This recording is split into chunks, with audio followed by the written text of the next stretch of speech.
All right, we're joined by acting head coach Ryan Whalen and freshman guard Doug Eddert. Coach, you want to start with an opening statement? Yeah, definitely. Yeah, you can. I just want to say I'm really proud of our guys, especially their effort in the second half. To hold a team to 24% shooting in the second half, I thought we did a really good job. Anytime you give up 48 free throws in a game, and they make 39, gotta give them credit for that. It's going to be a struggle to win. I thought we did some good things today, going forward, I'm still, obviously really excited about where this team is going to be, where we're going. But with a lot of young guys, it's gonna take some patience and hard work to get there. But I think we're going in the right direction. And like I said, kind of stepping back now, I'm excited to see kind of where we're gonna go, where we're gonna be in a week, 2 weeks, and 2 months. Coach, do you have any update on the status of Quinn Taylor? You know what? I haven't had a chance to go see him yet. When I was out there with him, just trying to talk to him, and he looked like he hit his head pretty good. But he's a tough kid, as we all know. He battles out there. And when he went down, you lose a piece of your heart, you lose a piece of your toughness. And I was proud of some other guys that kind of stepped up to fill in for his absence. But I'm hoping to hear as soon as I leave here. Going up. What'd you make of the way that Doug impacted this game? You know what? This is the Doug that we all know and expected out there. Anytime he's on the floor, I think in the first 2 games, just based off of the exhibition game, I don't know if the other team saw that game or they just saw box scores, but when he steps on the floor, you got to know where he is. And for us going forward, him shooting the basketball this way is going to open up the floor for so many other guys to be able to create.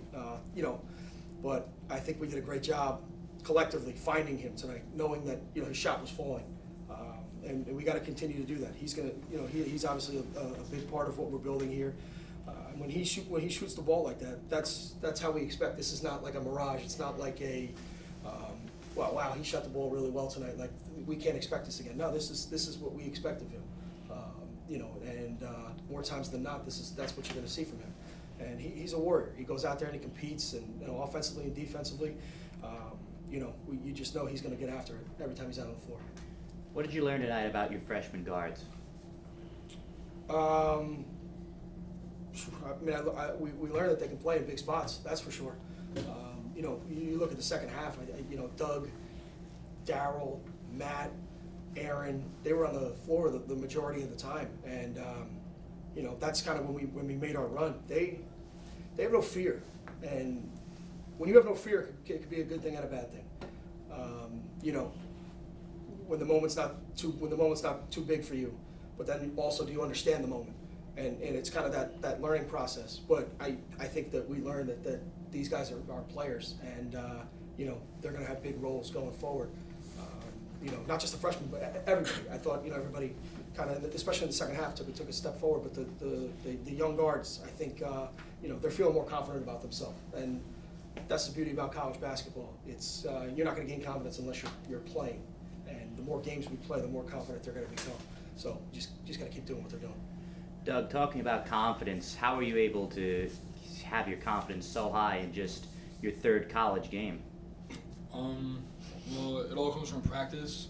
So we practice really hard, so that it gives us a ton of confidence. When you do something every day, you do the same reps, game reps, it comes natural. So by doing it every day, you know that you can do it when the game comes, when it counts. Coach, how big of a spark was KC Nadefo for you tonight? We all saw it out there. He's we're a different team when he's out there. Five block shots. He did the same thing last year. I think he's an energy guy, and guys feed off of his energy, and he's the kind of guy you need on the floor. He came in there and did what we thought he was going to do. I mean, that last drive to tie the game, Doug did a great job of staying spaced in the corner so that they couldn't leave him. and man, he ripped that ball hard and he got to the basket and drew a foul. He like I said, he's a difference maker, and with him to kind of throw into the rotation now, I think we have a lot of guys that can play and are going to play. So if it's not your night, it's kind of next man up, and Casey's one of those guys that's going to be big for us going forward. Doug, what does this night say about this team's resilience and Coach kind of alluded to it, what this team's potential could be here? It's still November, it's so early. Right. This team's potential is very high. Like we really, nobody knows like what we can do.